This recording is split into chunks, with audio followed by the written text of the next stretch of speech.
And we are back with segment number 2 of the MAXMagnoliaShow, of course, with normally with Michelle Cummins and myself, Curtis Pope. But we're taking a bit of a turn here because James is going to continue on with the second half of the show. And well, look at that. There's a first for everything. I know. We're gonna try to keep this on time, which will be the hard part.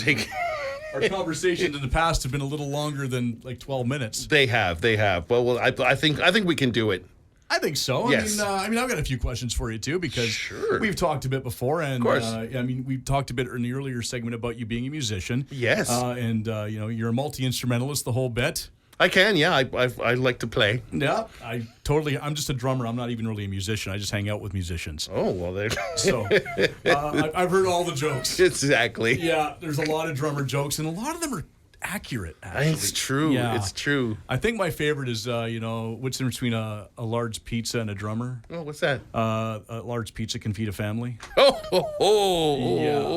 No, the drummer is the guy who hangs around with musicians. Yeah. That's right. Yeah. I'm a drummer too, so So you've heard them all too. Yes. But now, of course, being a musician and being up performing in front of crowds and things like that, I mean, there must be a bit of a skill set that comes with that then will help you out in other parts of your life, like being a real estate agent. Oh, yeah. I mean, not being afraid to get in front of strangers and be able to connect with them, because you have to connect with your crowd.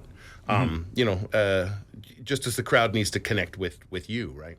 So that's definitely something that, as a 25, 30-year musician, this has helped me a lot in my professional career for sure. Yeah, no, absolutely. I mean, there is something to that. Even like as a guy in the back, the drummer, the other guys that are all the front men, they're on front, but there's still there's an energy you get from a crowd when they're into it versus if people are indifferent, you're there. Absolutely. Yeah. I mean, it crosses over a lot between, real estate as well as, being on stage. Like, somebody in front of you who's got the information or who has what you want, if you give them something, they give it back. So it's a two-way street in performing. So if you're performing a gig and everyone's just standing there cold, the performers are going to dial back. It's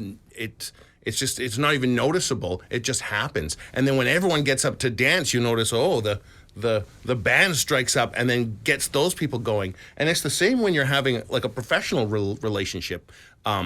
If let's say you're at an open house and you walk in and the agent who's attending the open house is there and they welcome you and you're like, no, that's fine. We'll just do our own thing. And you make it very clear that you're not interested in talking with them for some strange reason, whatever reason that is.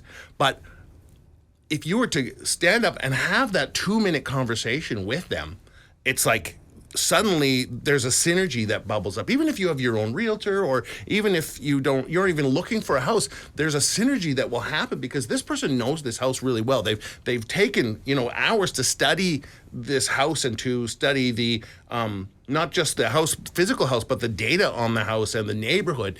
You can learn a lot from just having that conversation, and then you may actually want that person to take you through the house because now you've developed a rapport with them, and they can point out things you never would have found. It's kind of like being at a flea market. You walk past a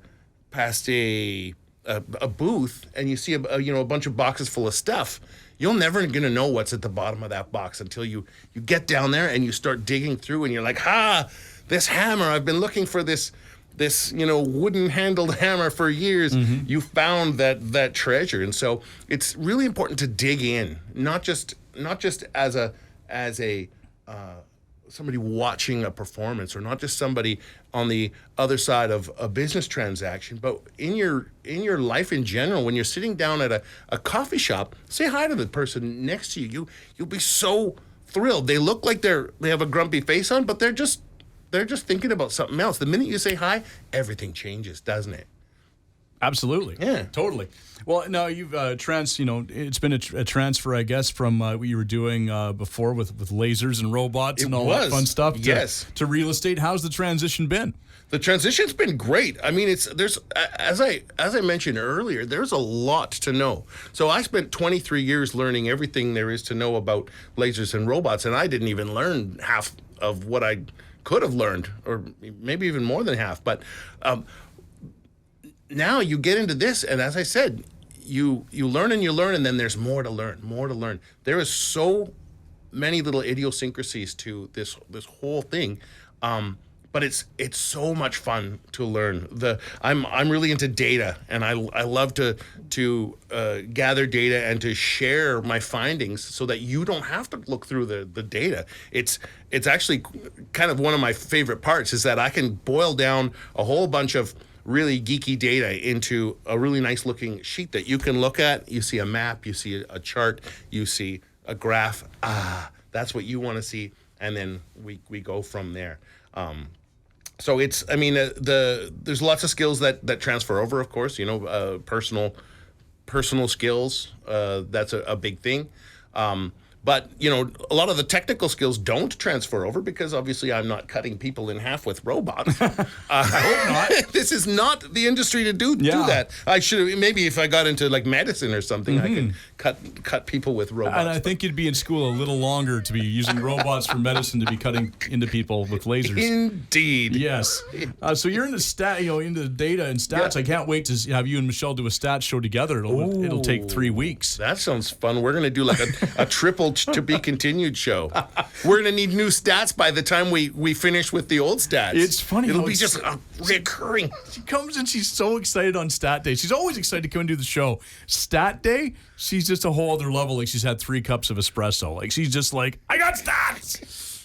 Because it's so exciting. And it's like, I just have to sit back for the stat portion because I'm not getting any word in anyway. So because she's got so many stats to go through and only so much time. So she's going through 100 miles per hour, and I just sit back. I go for a coffee. Well, it's hard to do a color commentary on pure numbers. Yes, it's very true.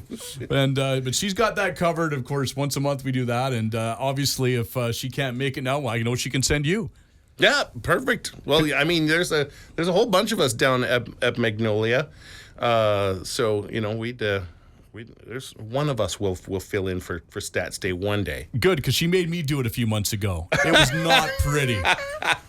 I'm trying to make heads or tails of all this, and I'm going through it. I'm like, I know what she looks at, I know what she focuses on, but it just it's that comfort level. I know enough to be dangerous. The show's called Curtis Pope Saying Words. That's kind of what it turns into at that point. It's just Curtis throwing out random numbers. I don't know what any of this means. Doesn't sound like he knows what the hell he's talking about. No, he doesn't. That's right. That's why they go to experts like you and Michelle and the team at Magnolia. Yeah, I mean, we're being able to define and work through those stats are what we're trained to do, and so that's also a big learning curve as well. And I'm so glad that I can look at those and say, oh, I know what that means now. And somebody being on the outside in for all these years and watching being from the Lower Mainland, and probably like me, you were told in high school, oh, the prices are going to come down. There's no way they can keep going up. Are you surprised at all by how housing prices have held on here in the last few years? Yeah, I mean, obviously I'm new at this, but I actually am. Yeah, like I thought, oh, okay, well, this is a bubble or something like this. But no, now that I'm in it, I understand why. Like, you have to actually contact someone like Michelle or myself to find out why. Your next door neighbor's going to tell you, oh, they're just trying to get you to spend all your money. This is not the truth. There's an actual physical, political, socioeconomic reason for these things, and calling someone like us will actually, you'll be able to like pop that myth bubble and actually find out why things are like that. And we love to talk about it. So often comes down to just the basic supply and demand and goes on from there. Yeah, basically. Yeah, it starts there for sure. Yeah, and then it goes off in a million different directions. Yes, indeed. And which is why prices are still, the baby boomers are going to be selling their houses and you'll be able to afford a house no problem when you're, sure. Yeah, that hasn't happened yet, has it? It's true. But there are affordable ones out there. Definitely. And those are the ones that we're finding that a lot of people are kind of going for now, is that there are affordable places to live out there. And you have to start somewhere. I started with a $32,000 mobile home in Langley. And I bought this mobile home, and I thought, all my friends were like, "Oh, a mobile home, that's where you're living now." But that transferred to something else, and I live in a lovely house now. And it was just because I got into it. You got to get a foot in the market. Yes, it was a mobile home when all of my friends were, renting condos and acting cool. No, I'm just kidding. But acting cool. But that's how I felt. That's how I felt, not how they felt. But yet now, now I can say I actually got into the real estate market, and that's what you have to do. You can't look at the $1.4 million home and say, I don't have any money. How am I going to afford that? You go and you look at some of these listings, like one I have. I was going to say, I believe you have a listing to talk about. Let's have a look. I do. What a segue. I know, brilliant. You are the segue master. I thought it was you that was making the big segue. I was going to congratulate you. No, that's you, my friend. We have to have you come in and co-host from time to time to help me out. Well, I would love to. Yeah, I have.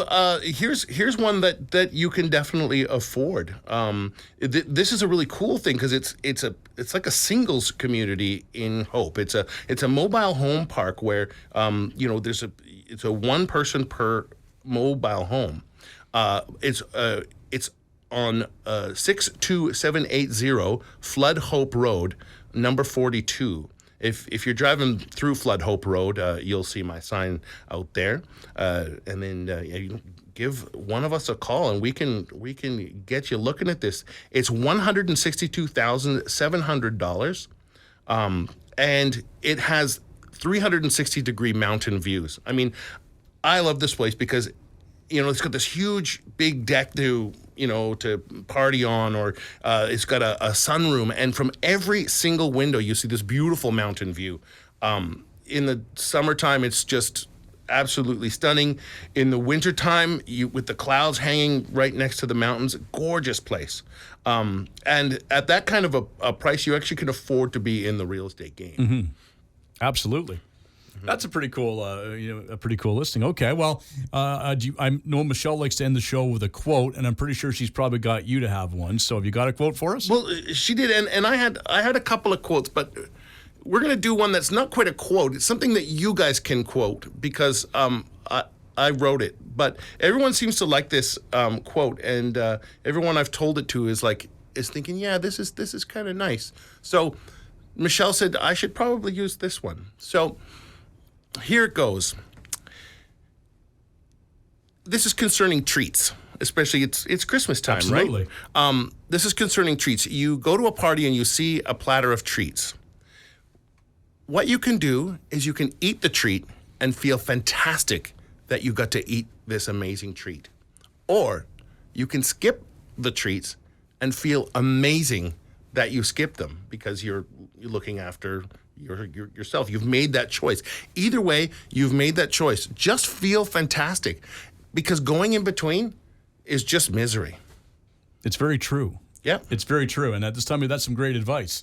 It's true. I use it constantly because and it will literally stop me from eating treats, or I will just feel good, and I'll have one. But it's really cut down the amount. I have, because before it was just like, I'll have this. Oh, darn it. What am I doing? And literally now I don't do that because I'm like, well, if I'm going to feel bad, I'm not even going to touch it. That's brilliant, my friend. There you go. We're going to write a whole book about this. So if there's any authors out there, contact me. I'll sign over the rights. That sounds like an excellent plan. Well, have you got the website memorized yet? If people want to see your listings and Michelle's listings and all that fun stuff? I have my website. Sure. Right. That's all that matters. It's really easy one. If you can spell my last name, it's jamesminchau.com. So you better spell the last name. MINCHAU. All right. And otherwise, people can go to RemaxMagnoliaRealty.com. That's correct. I've got it memorized. You are very good. Sometimes. And join us again next week when we will talk real estate in order to unlock your real estate potential on a show where real estate is maximized. Thanks for listening.